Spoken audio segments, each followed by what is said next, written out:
Você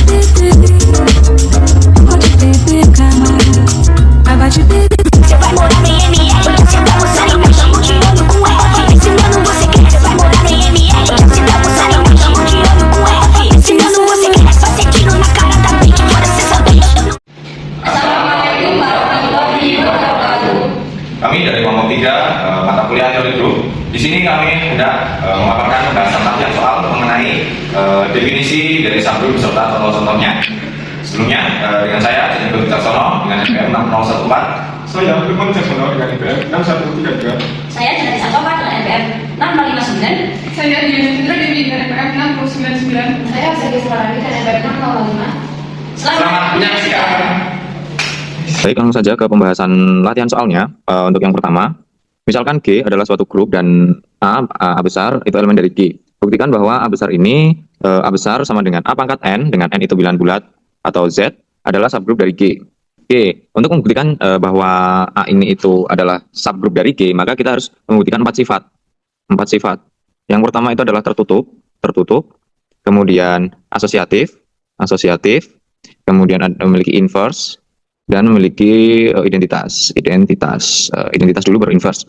Nah, tertutup di sini itu artinya si A itu operasinya masih harus sama, atau operasinya itu harus sesuai dengan hasil operasi dari A ini harus ada juga di G, gitu ya. Oke, langkah pertama, ambil sembarang A pangkat M, A pangkat N, A pangkat P elemen A, dengan M, N, dan P itu adalah elemen dari Z atau bilangan bulat.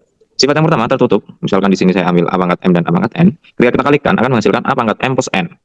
Nah, karena M plus N itu adalah bilangan bulat ya, maka hasil penjumlahan M dan N atau M plus N itu juga anggota bilangan bulat, sehingga A pangkat M dikali A pangkat N itu elemen bilangan bulat. Jadi A ini sudah memenuhi sifat tertutup. Selanjutnya sifat yang kedua, sifat asosiatif.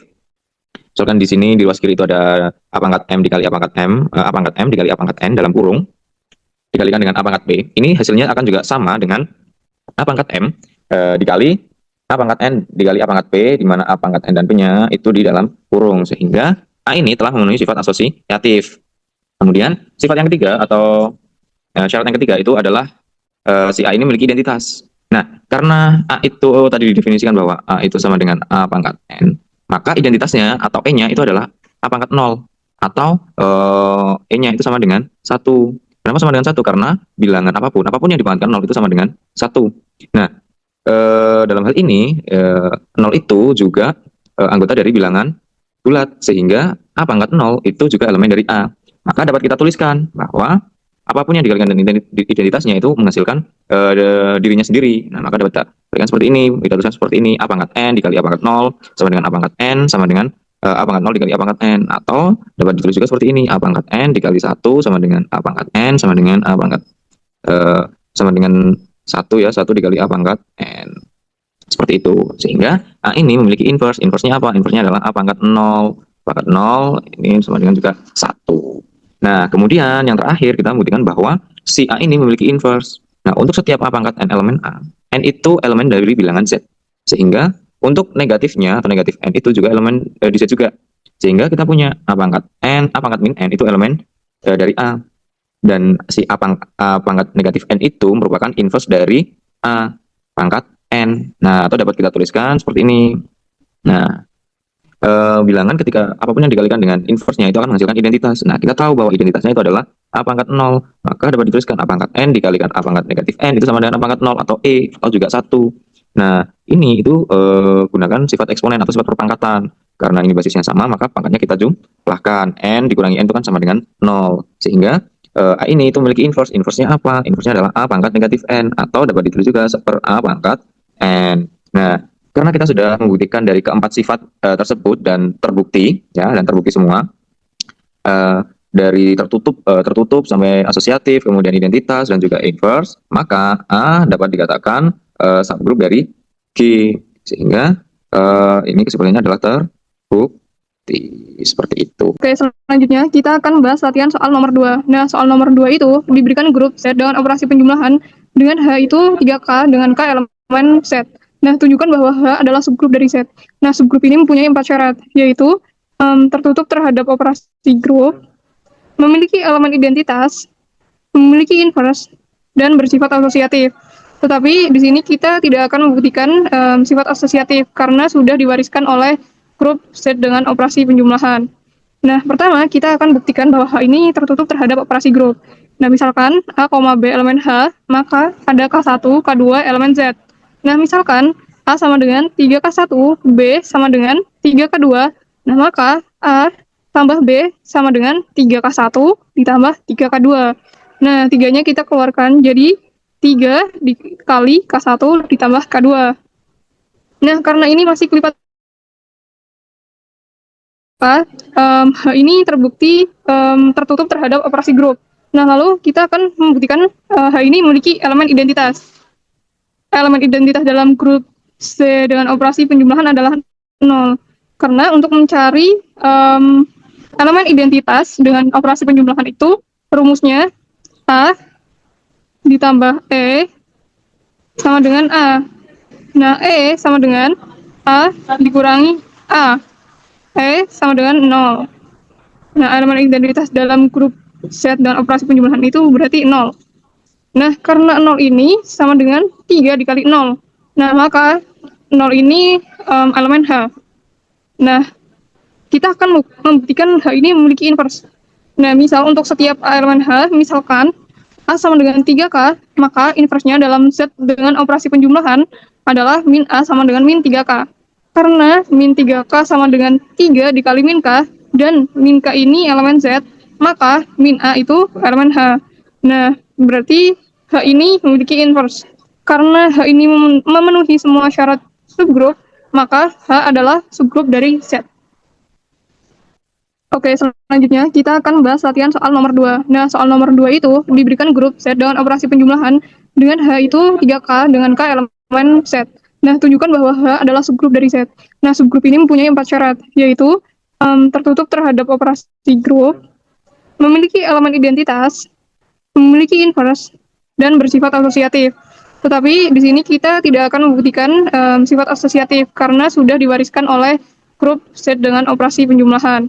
Nah, pertama kita akan buktikan bahwa H ini tertutup terhadap operasi grup. Nah, misalkan A, B elemen H, maka ada K1, K2 elemen Z. Nah, misalkan A sama dengan 3K1, B sama dengan 3K2, nah maka A tambah B sama dengan 3K1 ditambah 3K2.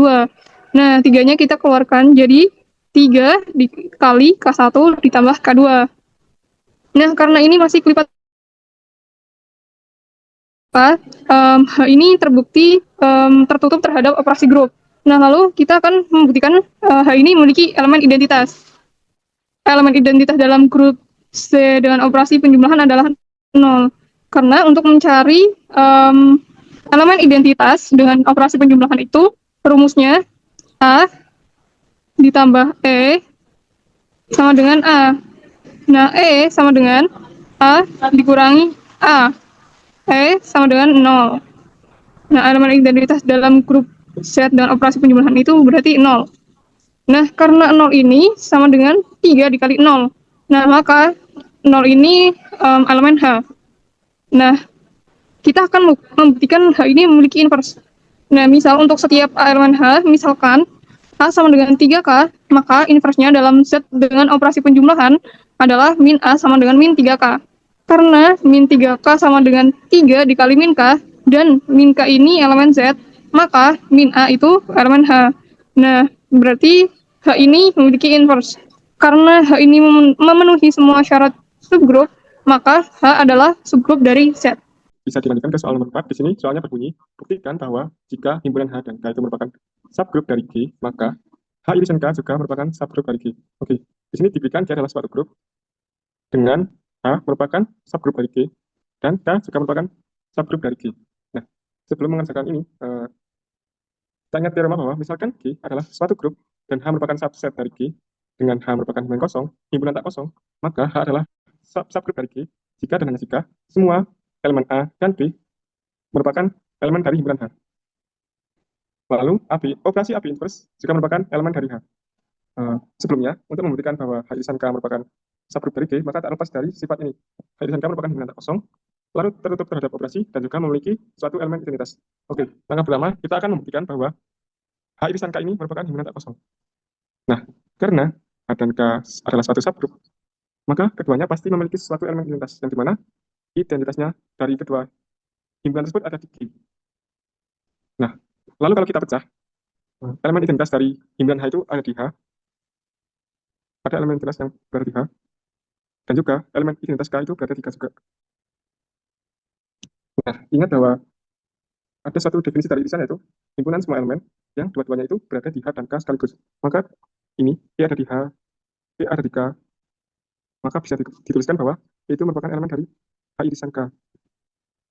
Sehingga kan terbukti bahwa H irisan K itu memiliki anggota yaitu elemen identitas, maka H irisan K merupakan himpunan yang tak kosong. Jadi syarat non kosong ini terpenuhi. Lalu langkah yang kedua yaitu, misal kita ambil dua elemen A, B, yang merupakan anggota H irisan K.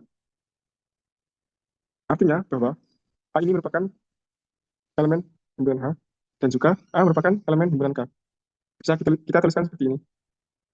Lalu, B juga sama. B merupakan elemen dari H, dan juga B elemen dari K. Bisa kita tuliskan seperti ini. Nah, untuk selanjutnya, kita akan mengecek bahwa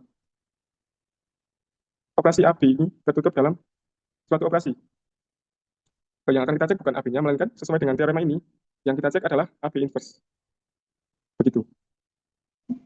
Kita cek apakah AB inverse ini elemen H irisan K. Nah, dari sini, kan A elemen H, B juga elemen H. Bisa kita tuliskan seperti ini. Dengan H merupakan subgrup, maka ketika A kita operasikan dengan B inverse, ini akan berada di H.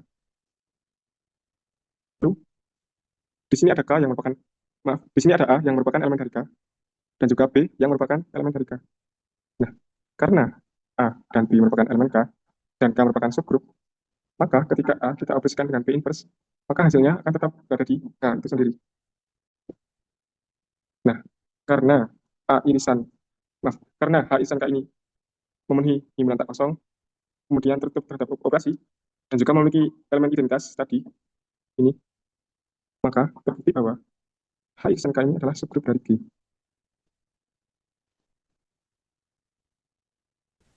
Baik, untuk selanjutnya soal yang terakhir yaitu tentukan order elemen dari Z7 dengan operasi perkalian modulo 7. Sebelumnya kita di pendefinisian terlebih dahulu, bahwasanya order dinyatakan dalam mutlak G seperti ini. Nah, order sendiri artinya banyaknya elemen dari sebuah grup yang itu tuh berhingga atau tak berhingga. Selanjutnya untuk order elemen. Jika G merupakan sebuah grup dan G kecil ini elemen dari grup, maka order dari elemen G tersebut adalah ordernya ini adalah bilangan bulat positif terkecil n, sedemikian sehingga G pangkat n sama dengan E, di mana E di sini yaitu elemen identitas. Nah, untuk notasinya order yaitu seperti ini. Elemen G dikatakan mempunyai order tak hingga jika tidak ada bilangan bulat n yang memenuhi persamaan tersebut. Untuk menjawab soal nomor 5, yaitu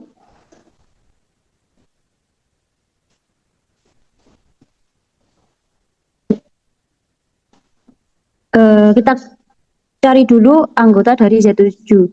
Nah, anggota dari Z7 sendiri yaitu 1, 2, 3, 4, 5, dan 6. Tadi disebutkan bahwasanya order itu merupakan banyaknya elemen, yang dimana G pangkat N itu sama dengan E. Pertama kita harus mencari G ini elemen dari ini. Nah, 1 pangkat berapa yang nanti hasilnya identitas. Identitas dari operasi Z7 dengan operasi perkalian modulo 7, yaitu identitasnya adalah E sama dengan 1. Sehingga kita harus mencari setiap elemen-elemen ini dipangkatkan berapa yang nanti hasilnya adalah 1 dengan operasi perkalian modulo 7. Didapatkan bahwasanya 1 dipangkat 1 itu 1, 2 pangkat 3 itu 8, modulo 7 itu 1, 3 pangkat 6 itu 1, dan juga seterusnya hingga 6 pangkat 2 itu 36, 36 modulo 7 itu 1. Sehingga didapatkan bahwasanya order 1 itu 1, order 2 itu 3, order 3 itu 6, order 4 itu 3, ini pangkatnya N-nya. Order 5 itu 6, order 6 itu 2. Sekian, terima kasih. Sekian pemaparan video dari kelompok kami, semoga bermanfaat dan wassalamualaikum warahmatullahi wabarakatuh.